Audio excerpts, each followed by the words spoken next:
요즘에 막 그 역월세라고 해서 집주인이 임차인 나가지 말라고 돈 주는 사례들 있지 않습니까? 네.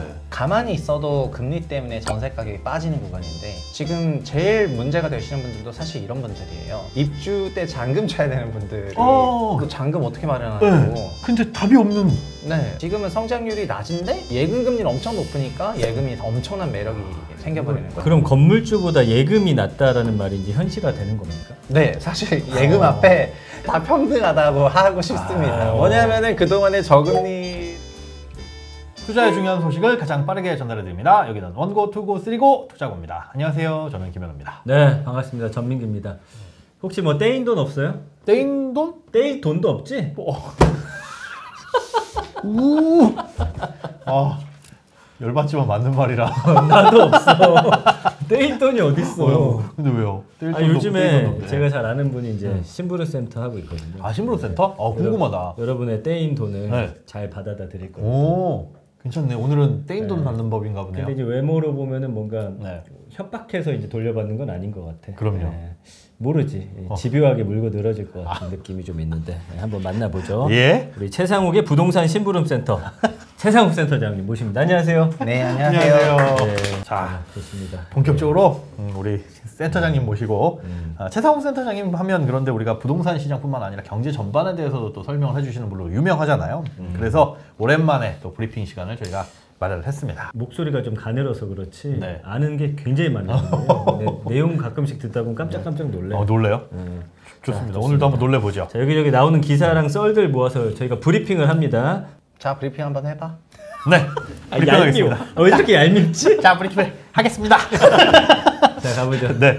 자, 부동산 가격 하락세에 대해서 일부 전문가들이 자, 이제 떨어지기 시작하는 초기라고 분석을 했고 금리 상승, 주가 하락, 대출 규제, 경기 하락 등이 겹쳐서 나타나고 있기 때문에 최소 3년은 부동산 시장도 하락 추세를 보일 것이라고 전망한다고 합니다. 조사 잘했구만. 이 의견에 동의하시나요, 그러면? 최소 3년? 다 동의하는 건 아닌데요. 네네. 네. 다 갖다 붙인 것 같긴 해서. 그리고 중요한 거는 네. 그 저점 기간을 맞추는 건 어려운 것 같습니다. 여기 그렇겠죠. 최소 3년 뭐 이런 거 있잖아요. 네. 저 같은 경우에는 제가 지금을 역전세 장세라고 부르고 있거든요. 예. 네.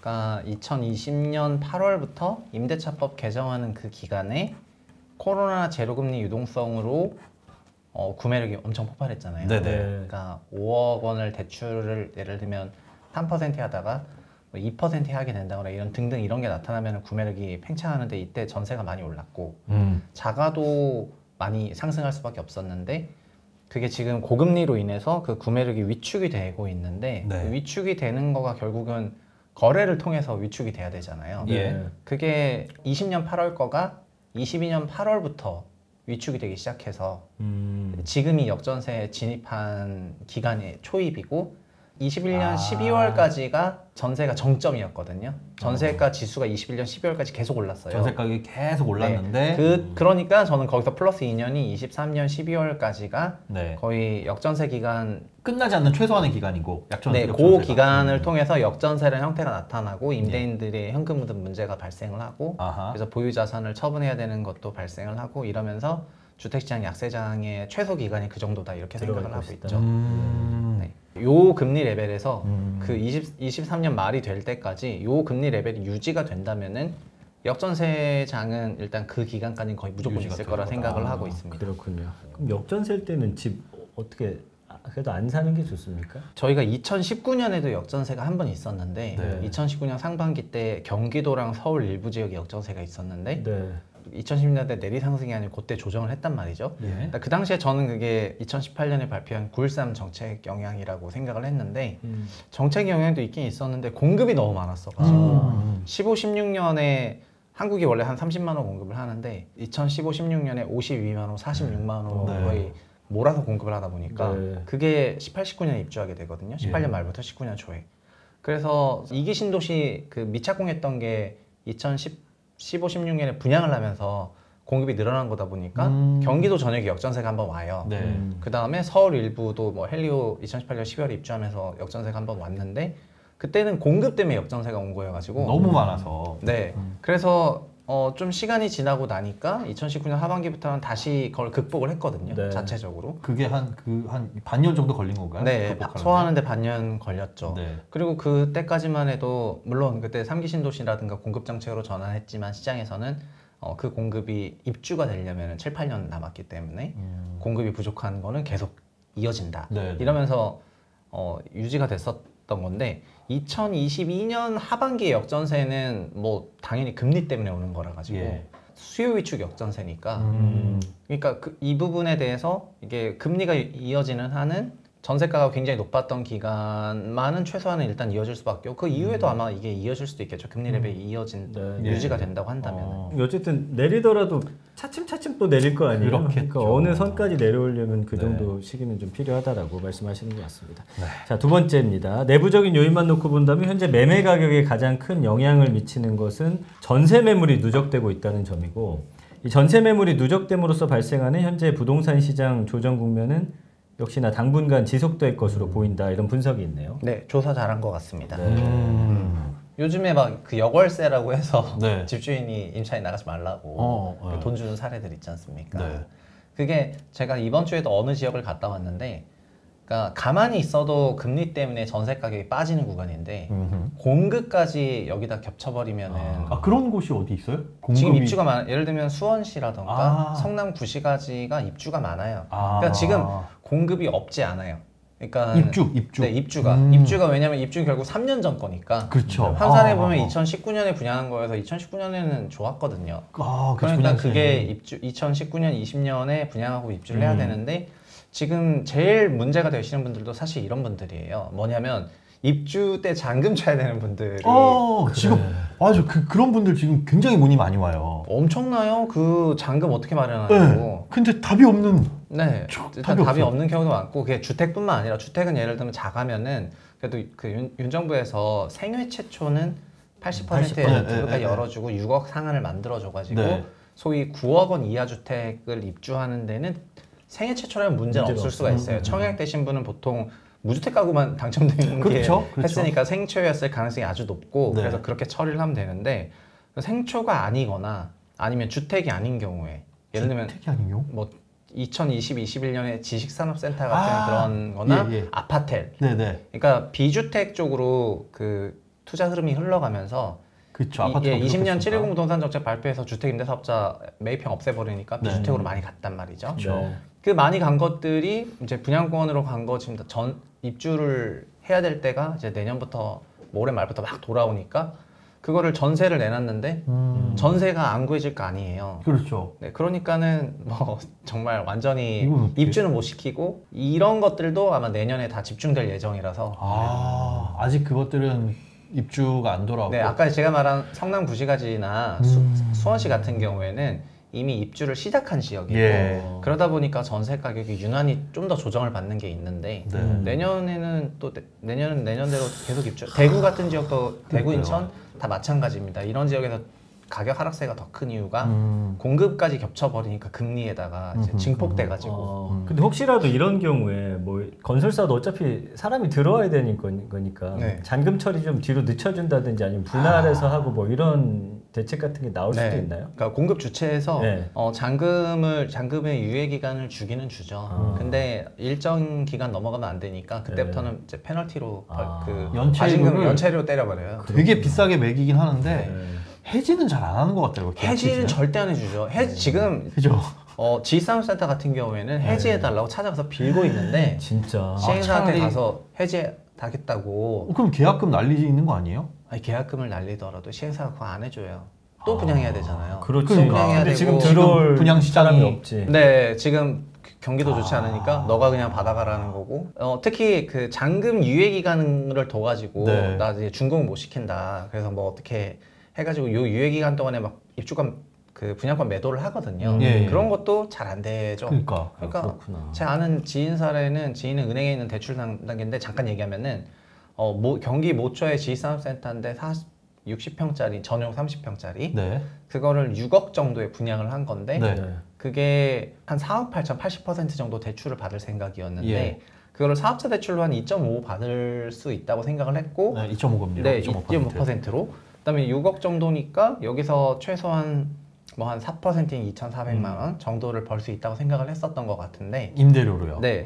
그러면은 이자 낸 거를 상환할 수가 있잖아요. 근데 입주할 때가 되니까 임차료는 150만 원에도 월세가 안 나가고 즉 1,800만 원이 안 되니까 캡레이 3%가 안 되고 대출은 사업자 대출이 6%라고 하니까 금리가 확 올라가서 네, 그러니까 그러면 4.8억 빌려야 되는데 6%로 빌려야 되고 월세는 이제 1,800 받을까 말까 하고 그거를 두 개 냈다는 거예요. 그러니까는 할 때는 계약금만 있고 중도금 무이자니까 그냥 쭉 했는데 그 1억 2천만 원으로 신용대출 받아서 2건을 해서 이제 그렇게 렌트하면서 지산 좀 불려가지고 돈 벌 생각이었는데 지금은 이제 그것 때문에 약 10억 원에 가까운 대출이 6% 금리로 나와야 되는 상황이고 임차는 안 되는 건데 매도를 하려고 그러면 그 얼마 낮춰서 팔아야 되는 거예요. 그러니까요. 거의 뭐 한 호당 1억 5천원씩 낮춰 팔아야 될 거 아니에요. 그러니까 이거 하나로 피해가 어마무시해서 맨날 시행사한테 찾아가서 계약 파기해달라고 이제 여기 입주 시점이 돼가지고 그러니까 계약금만 손해보고 자기는 나오고 싶은 건데 그거 시행사는 안 해주잖아요. 그냥 연체로 내라.